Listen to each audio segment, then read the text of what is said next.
I think it's really important to set goals, but not get so hung up on the numbers.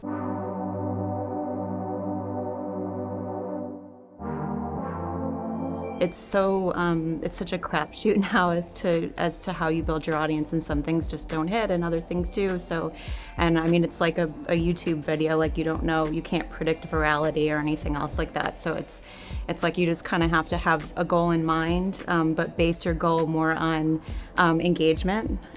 So it's like, oh, I want to have 100 new fans that are communicating with me directly this month, or and kind of keep track of your regulars. So when you start thinking about all the different channels and you're trying to say, okay, how do I value one interaction on Twitter versus one interaction on Facebook? At the end of the day, it's not apples to apples. Everything is different and each channel is unique. A view that you got on an Instagram video is not going to be worth just the same as a like that you got on Twitter. At the end of the day, what really matters is what is the end goal that you're trying to achieve, right? Are you trying to expose your video on Instagram to as many people as possible? Or is your end goal to post on Facebook and get a few more ticket sales?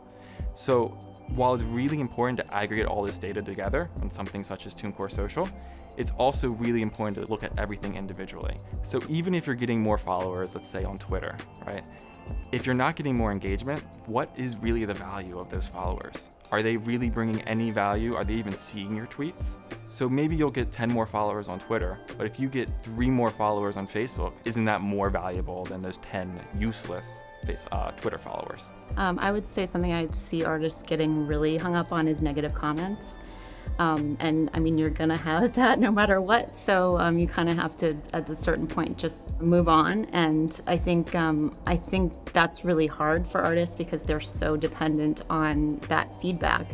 When you first look at all your platforms, you might say, okay, I got one person to like my post. I didn't get any people to like my post. So things such as engagement rate might look really low, but that only gives you better drive to figure out what is working. So you might have 5 posts that do nothing and then 1 or 2 that are really great. What is different about those 1 or 2 posts that you did? Did you boost it? Was it about a certain type of content that resonates more with your fans?